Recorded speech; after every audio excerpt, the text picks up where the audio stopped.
नमस्कार, बुलेटिन में आपका स्वागत है। आपके साथ मैं हूं जीनत सिद्दीकी। कुछ दिनों पहले योगी सरकार ने स्कूलों की मनमानी फीस वसूलने पर लगाम लगाने की बात कही थी। इसका पूरा खाका भी तैयार कर लिया गया, लेकिन इसको लेकर लाए जाने वाले अध्यादेश को लेकर अब सवाल उठने लगे हैं। सवाल ये है कि क्या देरी हो गई? देखिए रिपोर्ट।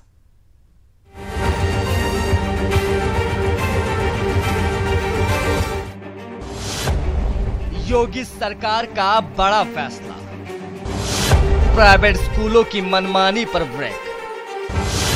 7% से ज्यादा नहीं बढ़ेगी फीस।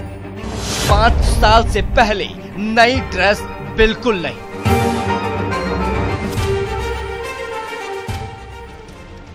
उत्तर प्रदेश में प्राइवेट स्कूलों की मनमानी अब नहीं चलेगी। योगी सरकार ने मनमानी फीस बढ़ाने वाले स्कूलों पर लगाम लगाने की तैयारी कर ली है। योगी सरकार एक अध्यादेश लाने जा रही है। योगी कैबिनेट ने उत्तर प्रदेश स्ववित्त घोषित स्वतंत्र विद्यालय अध्यादेश 2018 के प्रस्ताव को हरी झंडी दे दी है, जिसके मुताबिक प्राइवेट स्कूलों में अब सालाना 7% से ज्यादा फीस नहीं बढ़ेगी। स्कूल अब साल भर की फीस एक साथ नहीं ले पाएंगे। स्कूल के ड्रेस 5 साल से पहले नहीं बदली जा सकेगी। ट्रांसपोर्ट और कैंटीन फीस के लिए अभिभावक की इजाजत लेना भी जरूरी होगा। किसी खास दुकान से ड्रेस और किताब कॉपी लेने के लिए मजबूर नहीं किया जाएगा। अब कोई भी विद्यालय हर साल प्रवेश शुल्क नहीं ले सकता। एक साथ पूरे साल भर का, 2 साल का, 3 साल का लोग फीस को जमा करवाते थे, वो अनिवार्यता समाप्त कर दी है। अब 3 महीने में या 6 महीने में ही आप किस्तवार आप फीस को ले सकते हैं। एक साथ फीस जमा अब आप नहीं करा सकते हैं। यह अध्यादेश कक्षा 1 से 12वीं तक यूपी बोर्ड, सीबीएसई समेत सभी बोर्ड के स्कूलों पर लागू होगा। स्कूलों को अपनी कमाई का ब्यौरा वेबसाइट पर देना होगा। अगर कोई भी स्कूल नियम नहीं मानता है तो पहली बार 1 लाख रुपए का जुर्माना, दूसरी बार 5 लाख रुपए का जुर्माना और तीसरी बार नियम नहीं मानने पर स्कूल की मान्यता रद्द कर दी जाएगी। ये इसका प्रत्यक्ष रूप से अभिभावकों के हितों से जुड़ा हुआ है और हम फिलहाल तो स्वागत कर रहे हैं इस निर्णय का जो उन्होंने लिया है। योगी सरकार का ये फैसला सराहनीय है, लेकिन क्या अध्यादेश लाने के फैसले में देरी कर दी गई, क्योंकि मौजूदा सत्र में ये नियम लागू नहीं हो पाएगा। बेलगाम स्कूलों को काबू में करने के लिए सरकार जो अध्यादेश लेकर आई है, निश्चित रूप से उससे अभिभावकों को एक बड़ी राहत मिलेगी। मनमाने तरीके से अब स्कूल सालाना 20 से 30% तक फीस भी नहीं बढ़ा सकेंगे। इतना ही नहीं, स्कूल ड्रेस और किताबों के नाम पर भी अब कमीशनखोरी नहीं कर पाएंगे। कैमरामैन उपेंद्र के साथ शैलेश अरोरा, न्यूज़ 18 यूपी, लखनऊ।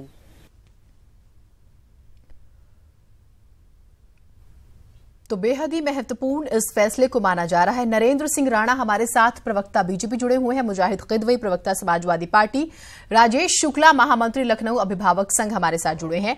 आप सभी का बहुत स्वागत है। राजेश जी, मैं आपसे सबसे पहले रिएक्शन लेती हूं, क्योंकि फीस बढ़ाना, तमाम तरह के चार्जेस, बिल्डिंग चार्ज, स्पोर्ट्स का, आपका कैंटीन का, ट्रांसपोर्ट का, क्या आपका सबसे फर्स्ट रिएक्शन है?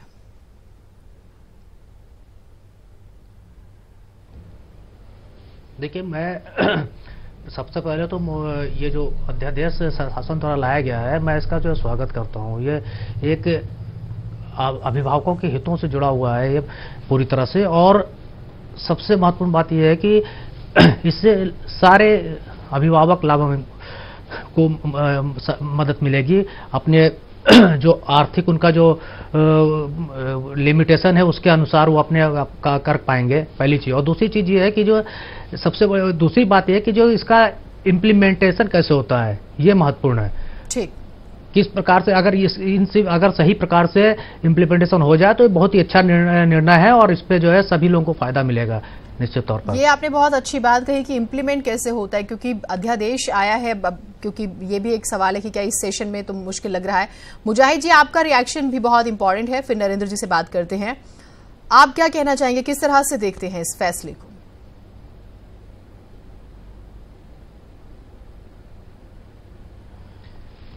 देखिए, निजी स्कूलों पर शिकंजा कसना चाहिए, ठीक, लेकिन उसका एक अपना तरीका होता है। एक तो बहुत देर कर दी, दूसरी चीज इन्होंने 20,000 तक का दायरा रखा, यानी 19,000 वाला 50,000 फीस कर सकता है। गरीब को, मिडिल क्लास को इससे कोई बेनिफिट नहीं हो रहा। हमारा उद्देश्य था कि ये अगर निजी स्कूलों पर शिकंजा कसा जाए तो कम से कम मिडिल क्लास को और जो छोटा वर्ग है उसे फायदा हो, क्योंकि जितने भी स्कूल हैं निजी भूमि में हैं। और आज से कई साल पहले कपिल सिब्बल जब एजुकेशन मिनिस्टर थे और यहां पर यूपी गवर्नमेंट में एजुकेशन मिनिस्टर थे, दोनों ने ये कहा था कि निजी स्कूलों में 15% बच्चे फ्री पढ़ाए जाएंगे। वो भी ये निजी स्कूल नहीं करते, किसी बच्चों को नहीं पढ़ाया जाता। एक स्कीम ये भी थी कि मुजाहिद जी, आप आरटीई का जिक्र कर रहे हैं और वो 15% भी नहीं, वो 20% था और कुछ स्टेट्स की मनमानी की वजह से उसे 15 किया गया और हरियाणा जैसे स्टेट्स में 10% भी किया जाता है और प्राइवेट स्कूल्स वहां पर नहीं एग्री होते। अब मेरा सवाल आपसे है, मैं नरेंद्र जी से तो सवाल करूंगी ही, आप सुनिए, आपने 19,000 के आंकड़े की बात की, 19,000 सुनिए, 19,000 अमाउंट का आप जिक्र कर रहे हैं। आपकी भी सरकार थी, इन्होंने तो देर कर ही थी, छोड़िए, आप लोगों ने क्या किया? क्या तब स्कूल्स नहीं थे? कोई आज की समस्या है? मौजूदा सरकार में समस्या डेवलप हुई है? हर साल की समस्या है ये। माँ बाप होगी, पैर तलबे घिस जाते हैं, फीस इतनी बढ़ा दी जाती है, खाएं या बच्चों को पढ़ाएं।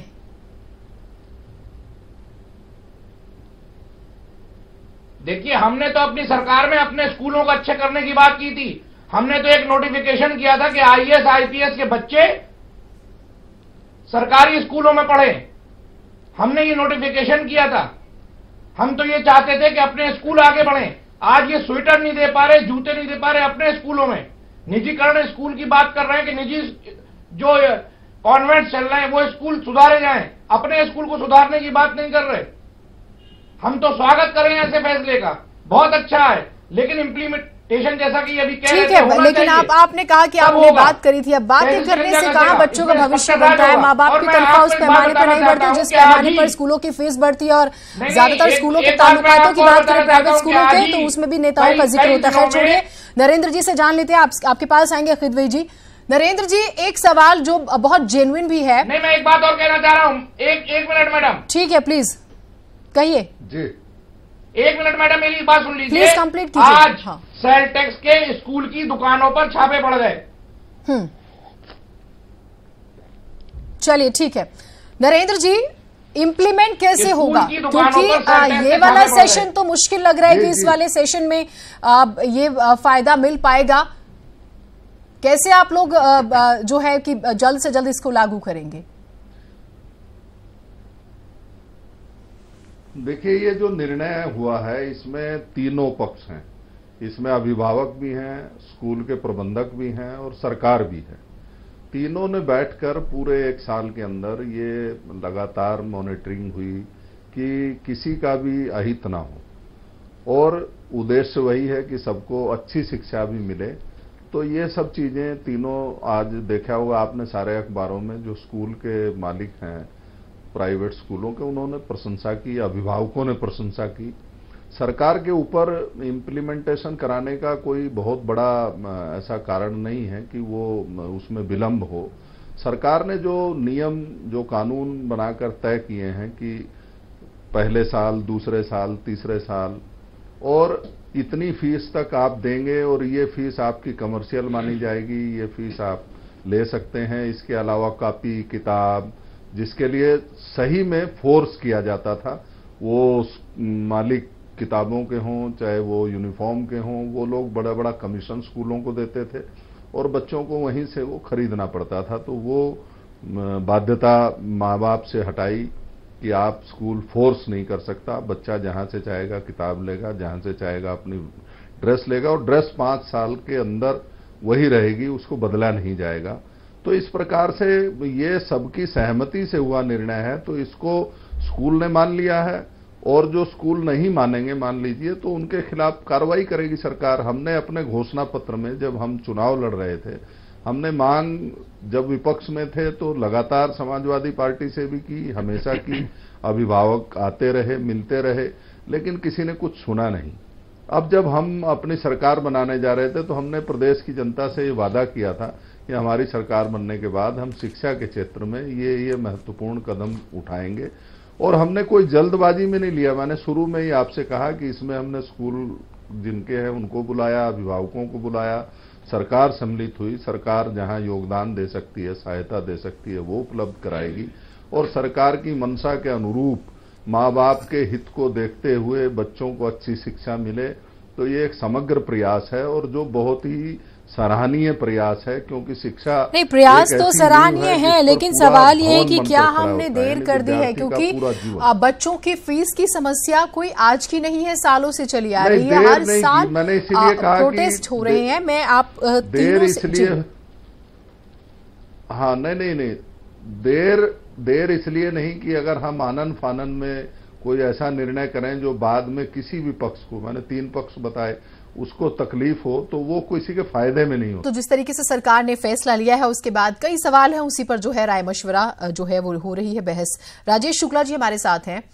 राजेश जी, वो कौन से ऐसे पॉइंट्स हैं जो आपको लगता है कि अगर उन पर भी सरकार काम करती, एक बात तो आ रही कि ठीक है थोड़ी सी देरी हो गई है लेकिन कदम सराहनीय है, कुछ ऐसे बिंदु जो आप बताना चाहें इस मंच के जरिए कि इन पर भी काम कर लीजिए तो और बेहतर हो जाएगा?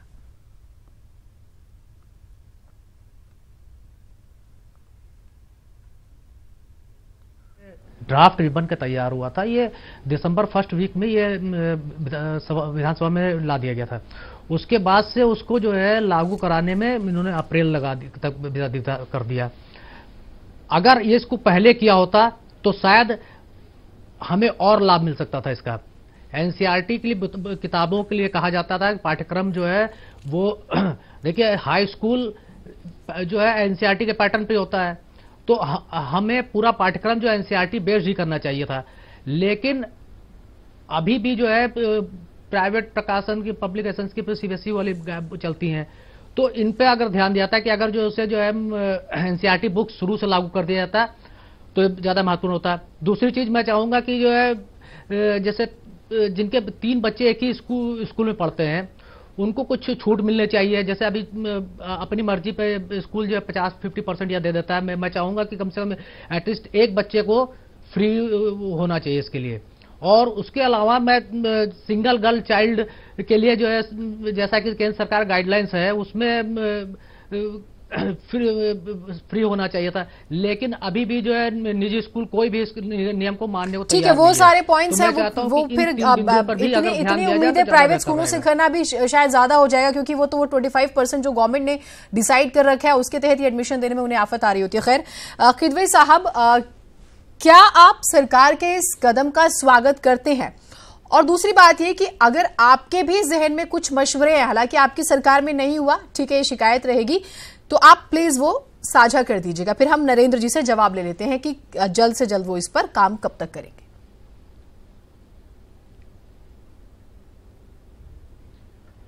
देखिए, सरकार ने एक अच्छा कदम उठाया है, उसकी सराहना करनी चाहिए, लेकिन सरकार ने ये कदम देर से उठाया और क्यों ये 20,000 तक ले गए।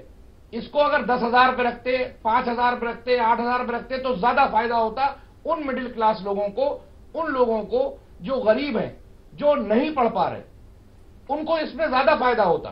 20,000 तक का, जब 19,000 का आदमी 50,000 तक की फीस कर सकता है तो निचले स्तर के लोगों को फायदा नहीं हो सका। जो कहा यह जाता है कि आखिरी पंक्ति में बैठा हुआ आदमी उसे फायदा हो सके, तो मैं नहीं समझता कि इससे कोई फायदा होगा। दूसरी चीज, इन स्कूलों की एक कमी और है, ये स्कूल कभी भी 2 लोगों को नहीं लेते, कभी कभी लेते, कभी नहीं लेते।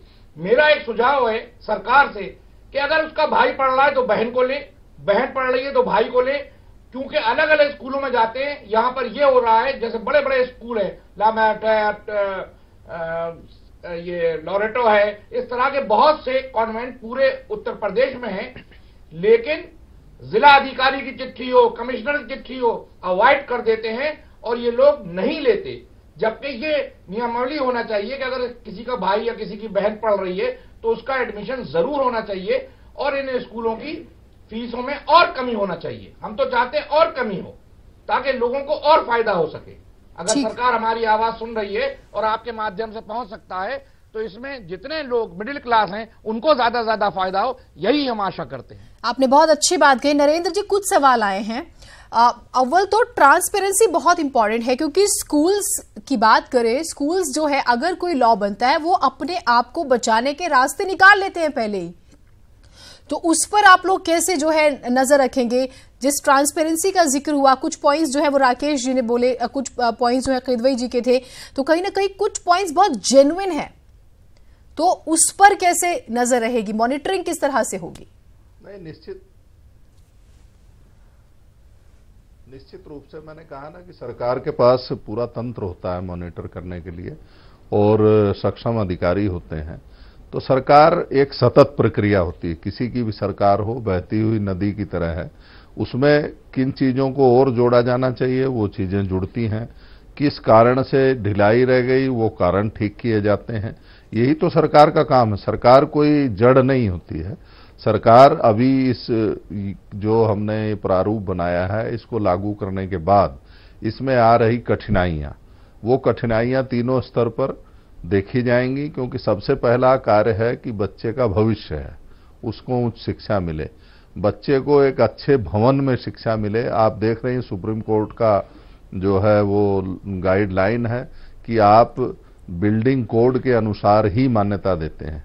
तो ये सारी चीजें जो उपलब्ध कराता है स्कूल, उसको भी हमने कहा कि उसको साथ लेके और हमारा बच्चा सुरक्षित रहे, हमारा बच्चा अच्छी शिक्षा ग्रहण करे, इस पर हम अपनी जेब काटकर भी उसको पढ़ाने का प्रयास करते हैं, बशर्ते इसके कि हम ऐसा कुछ कर दें कि हमारा बच्चा जो है वो असुरक्षित हो या वो कल जो कंपटीशन है ग्लोबल पूरे दुनिया में वो अपना नाम रोशन करता है उसमें वो पिछड़ जाए। तो ऐसा कोई अभिभावक नहीं चाहता। मैं मानता हूं कि कुछ बातें कही सर, लेकिन हाँ, मॉनिटरिंग एक बहुत इंपॉर्टेंट पॉइंट है, उस पर काम होना चाहिए। वक्त की बंदिश है, माफी चाहूंगी बीच में रोक रही हूँ। सरकार ने कदम उठाया, ये बात भी स्पष्ट है कि थोड़ा सा देर हो गई, क्योंकि ये वाला सेशन तो ऐसा लगता है कि अब इस सेशन में फायदा नहीं हो पाएगा, तो कहीं ना कहीं थोड़ा सा और जल्दी करते तो ठीक रहता। लेकिन ठीक है, देर आए दुरुस्त आए, लेकिन अब सब कुछ जमीनी स्तर पर हो जाए ये उतना ही जरूरी है। आप तीनों का बहुत शुक्रिया, आप हमारे साथ जुड़े। और हमारी अपील तो ये भी रहेगी कि सरकार सरकारी स्कूलों की तरफ भी ध्यान दे, ताकि माँ बाप को प्राइवेट स्कूलों की तरफ चेहरा ही न करना पड़े। खैर, बहस में इतना ही आज, लेकिन जाते जाते देख लेते हैं हेडलाइंस।